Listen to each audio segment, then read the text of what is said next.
Vous êtes rentré de la province de l'Ituri avec, nous sommes très émis, donc très reconnaissants à travers notre Dieu tout-puissant par rapport au Nabilo Kwazali Kosali Nabiso. Mais vous voyez que non, à la présentation de l'émission, c'est bel et bien moi, Arikou Samuel, le journaliste politique dans la province de l'Ituri. Et puis de l'autre côté de la victoire, c'est l'œuvre impeccable de messieurs ingénieur Siabo, bienvenue. Avec accompagné de messieurs donc Aki Kidole Saba. À la réalisation, c'est monsieur Sisilema David. Donc c'est un peu ça, messieurs et dames. Donc sur Bogota, la vie sur Togobois, Kababilo sur WhatsApp, YouTube, beaucoup posé à Show News TV, beaucoup de bilo qu'on dégage ça les messieurs et dames. Matsabilo. Voilà, messieurs et dames, Tozali Awa na Katia Plateau déjà, Toza 88.0 FM RTS Bounya. Et de toutes les façons, nous prenons beaucoup plus sur le Lingala et l'Iswahili parce que Tozali na contré, Tolubi qui est noté, ils ont débat, émission Carrefour de débat politique. Tolubi qui est non, excès des Français, tout qu'on soit pas les détournements, tout qu'on soit mort, c'est au coup les Français. Bah, les politiques, ils changent seulement les Français, donc les mots. Donc, même bon, donc c'est un peu ça. Mais c'est dans Bogoye Bakeno le tozali ko solo la mingi par rapport na passation il y a marché public ndenge ça les maka parce que créer toujours les aliko créer toujours confusion tout que soit un peu par-ci par-là par rapport à passation à marché public par rapport à asphalte soit il y a kobongisa terre bâti tout que soit les aliko connaître le problème. Nous allons essayer un peu de réfléchir avec invité la biso tozali na honorable Manganga. Honorable Manganga, lui, c'est monsieur, donc, conseiller municipal, l'homme qui monte en puissance dans la province de l'Ituri. Alors, c'est lui. Il vient fraîchement, il revient fraîchement de Kinshasa. Monsieur qui est donc, il y a une deuxième fois pour inviter ici sur le plateau Nabiso pour étaper sa biso. Bato balanda kibiso na chaîne Nabiso balanda kibiso na RTS. Beaucoup de toutes les façons. Bino hier ça qui restitution par rapport ndenge atambola qui et créa qui baisse bato solo la qui biloko ndenge sengela qui akede Kinshasa parce que j'ai senti à lui quand même il a l'amour de la République et puis l'amour de la province de l'Ituri et il vous a annoncé que non incessamment par rapport il y a diplomatie oh et sali akende ya kutani parce que la Kinshasa batu bakende mto kende pas osali kaka osirikile le comme le la chef de Kuruna pour être comme mon ministre ce n'est pas facile mais lui quand même il a eu quand même l'opportunité de kutana ba ministre et puis la président même assemblée bogoye bakeno c'est ezali eloko moko ya makasi oh penza parce que la Kinshasa j'ai l'expérience j'étais à Kinshasa récemment na yebikin quand likolo tinanse Kinshasa on est dans la politique sur côté intérieur au comment même une année au même 2 ans au komona na mokonzi ata mon côté mais de toutes les façons c'est une chance même moi aussi ça m'a dépensé lesquels il va pebele conseiller municipal à la personne de honorable Manganga a commis au niveau à Koutani parce que j'ai des images j'ai des photos avec moi à Koutani na général il y a police au niveau national à Koutani na président de l'Assemblée nationale à Koutani na ministre il y a ITP donc ITP d'ici là donc Koutani pe na ex-ministre donc excellence Sami Adoubango puis ministre de défense à Koutani également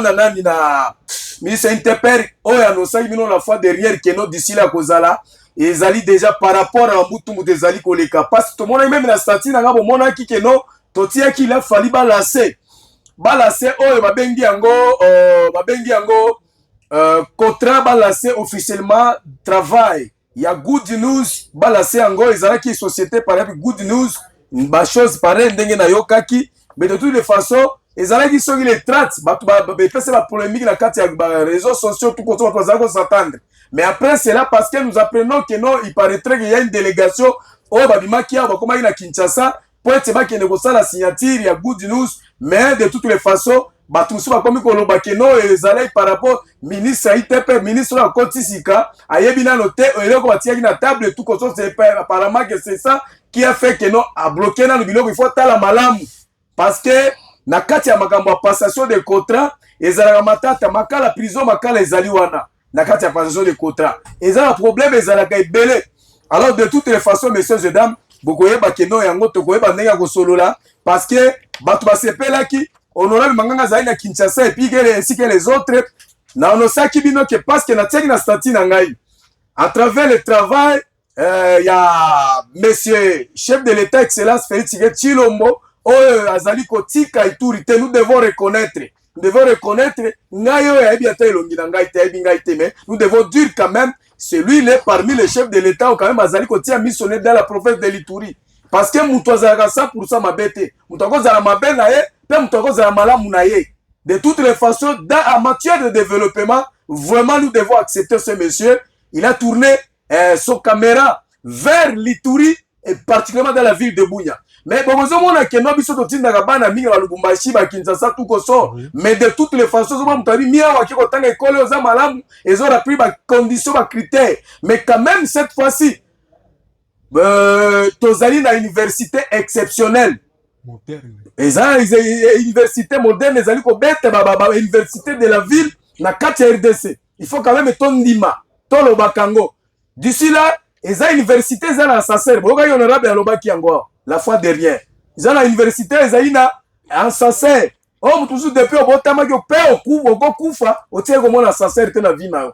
Yo, ils ont grâce à Kotambo la place Moussou, mais là, ici, ils ont un sincère, ils ont dit à la 4 ville, université, moi, je suis à la université ya chere ya inibu ya Bunya abando matana sincère ba bureau tout koso eza construite par paramasi de métro pas na baris. Alors j'ai aimé ce travail besoin na réseaux sociaux tout koso, en tout cas ils ont gagné malam parce que c'est ça j'aurais appris que non chef de l'état d'ici là peut-être ya kozala na ville de Bunya pour inaugurer ba biloko et salema qui parce que ça il a mandat na et puis nous jetons également coup de fleurs, donc beaucoup de fleurs à monsieur monsieur Babengake, monsieur le gouverneur et Luboya, Johnny Luboya Kachama, parce qu'à travers lui, c'est lui qui a exécuté. Donc, Batindi Misolo, parce que son gouverneur, Batumususu Minge Zalaga détourné. J'aurais appris par ce Kokanisa Tege, Baba prédécesseur, Babilo Zalaki Okoma, Mongo Zago Koma, Tezago Koma. Mais de toute façon, c'est une question à volonté.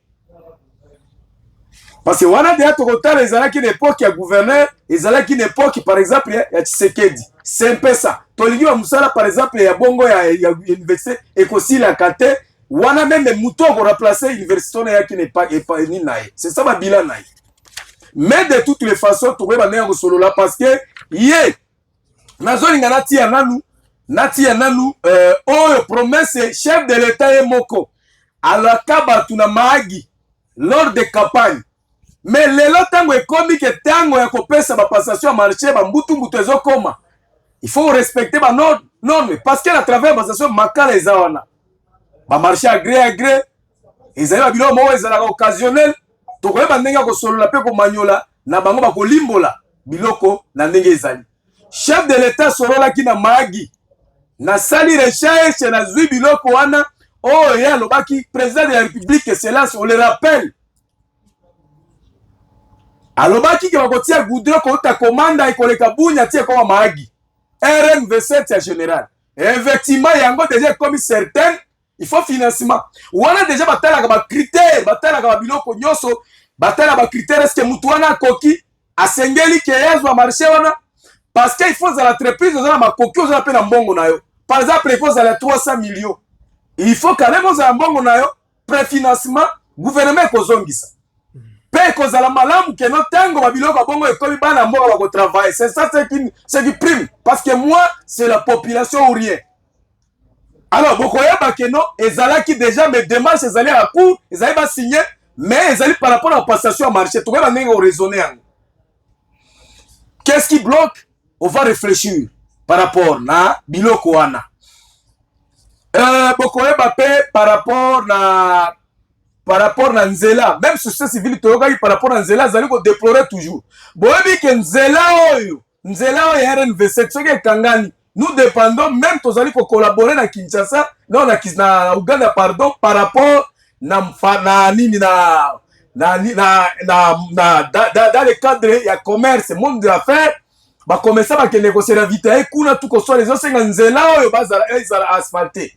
Mais bokoyeba pour rappel bato oyo bazali na contrat wana eza ORC bao baza na contrat ya terre bâtie ORC ezali bato toyokaki la fois dernière société civile balobaki ke non bazali kosala mosala te badécrier badéplore mosala na bango ORC.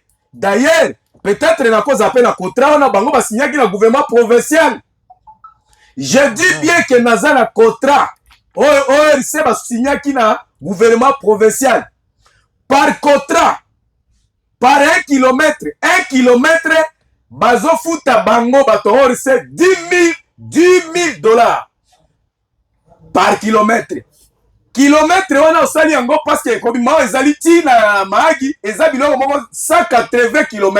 180 km parce que naza nango j'ai fait l'investigation 1 km eza 10 000 dollars. Multiplier yango par 180 km eza 1 800 ORC ezali kozwa. J'ai les documents contrat bango basignaki. Je vais lire à un moment donné. Dans un contrat, on signé un gouvernement provincial. Nzele baby. Toko raisonner na bango à travers Sardine na bango o bango bakobimisa awa o ezemi soit face à face messieurs et dames Carrefour des débats politiques dans la province de l'Ituri sont Carrefour de 88.0 FM RTS Bunya et je sais bien que non toko sala déjà tozali ti 12 heures. Ti 12 heures tozali awa tokoba na deuxième phase, deuxième round toko sola par rapport na Green Tech. Le lot tolingi tokende libanda mingi te tosola par rapport à Green Tech. Deuxième ligne ndenge tolobaki tosola par rapport à Green Tech, batu bazali kolela pona courant. Les gens déplorent la qualité du courant et puis surfacturation dans la ville de Bunya. C'est là yo tozwaki arrêt. Batu batala batinda ka ba société ba énergie ba kita, batu basala makambo ba société ba kita, balobi ke no Green Tech ezali illégal. Baza reconnu te na kati ya arrêt. Baza reconnu te. Na benga ki bato sokimo bayaki ba défendre. Na benga ki bato Green Tech ti lelo babike bango bazo solola calmement bakoyaka te. Bazo ya te. Nga na za problème te, mais je dois rester professionnel. Droit de réponse ezali yo mutoko lingale ko macho mafuta ou bengi oye pena droit de réponse ndenge zozala. Donc c'est un peu ça messieurs et dames, équipe ezali déjà complète. Jeu de preuve de surfacturation avec moi. J'ai des preuves avec moi sur facturation. Ezali awa. Bato bokotala biso na lini nazali nango ya surfacturation et mati. Mais qualité courant population ezali ko debe. Bazali ko boya yango. Yo mutu soki mafuta ko mata yaka yaka na direction, senga droit de réponse. Mais awa ba kunyo c'est ça permis. Sauf injure. Kunyo c'est ça permis. Yango yo bilo tozo solo la. Nalingi na la kisape nazali na contrat oyo nasalaki ORC yango ORC bango basalaki contrat bango bazozwaka 10 000 dollars par kilomètre ORC société ezali kuna bazali basali contrat na gouvernement provincial 10 000 dollars par kilomètre donc bango bapesa bango par an ça multiplié par 180 km eza 1 800 000 dollars au bango bazwaka la terre bâtie. Lelo ekomi ke photo doit goudron to koyeba nini bloqué yango mais des chefs de l'état apesi déjà. To kana no promesse chef de l'état yango contrat ya ORC bango bazwaka yango. Na kotanga e mama donné. Mais de toutes les façons to ka promesse chef de l'état avant que tozonga. Promesse chef de l'état alobaki ke non à promettre biso pour na goudron ba kotia réinvestir miango ekomi certaine. Qu'est-ce qui bloque Batia? Parce que le marché, la population a posé un courant, les gens courant, qu'est-ce qui bloque? Est-ce que la société, est-ce que, parce que la population, c'est la première ping-pong, la bino kunate, pour la maman, on a goudron. La récupération politique, c'est ça, la tinate. Maman, on a goudron, mais il fait ça la vite, plus vite possible. Mais on aura des lobes qui disent que non, bino, la population, vous avez la kimia. Ministre ITP raison mazali banda pays alobela kibino information na zue pas nae. Oui, c'est vrai. Alors, tokozwana le toko chef de l'état ndenge alobaki parce que tokolinga makamba blague était parce que tout ekozonga la chef de l'état awa na botuna bila tango mande kosila. Yango déjà comme certain. Mais blocage zo tawapi toko analyser. Toka chef de l'état alobela ki bato magi eza kala tango campagne nae a promettre yango déjà comme certain. Mais Tozoyoka déjà est comme bloqué. Donc c'est un peu ça, messieurs et dames. Vous avez 4 coups de la province de l'Itour, une émission qui vibre dans la province de l'Ituri, messieurs et dames. Une émission top. Donc, Tukulanda ye. Donc, Ndenge ya Kuluba. Tukulanda. Tiens biso na ingénieur de son, bienvenue Mbala. Donc bienvenue Siabo, tiens la ngana bilo ko na tout à l'heure. Lokola bilo awa na magi, nayoki ozana susi makasi, oko kanaka na bunya. Tokuchape asphalt awa na magi. Mingi tozali kolingane kosala nano banzela ya minene lokola RN27 ekosalema ti kodolo awa na magi. Tokodevelope banzela oyo ya minene ekopeta bamoyen oyo ekopermete biso tobanda sikoyo koasfalte na kati ya bavile. Nyonso wana ezali oyo tozali kolanda mpona développement ya mboka na biso. Développement ya mboka na biso. Très bien. Ngane na lobaki chef de l'État, mais ngo comme certain. Tokomona goudron d'ici là. Tokoyeba na bango, qu'est-ce qui bloque cela?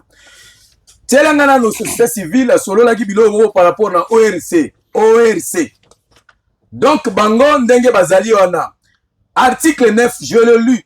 Article 9, il y a nina bango basala ki arrangement na gouvernement provincial pour na terre. So mona nzele ezalaka malamu beaucoup misa ORC. Bango na travers le gouvernement provincial. So moni pe nzele baby eza ORC. So baby eza so moni ka okendekere université baby ORC société tokobomba isusu te. Bombo ko sa ezate bango na bon so moni nzele baby eza bango. Bango bazwaka par kilomètre.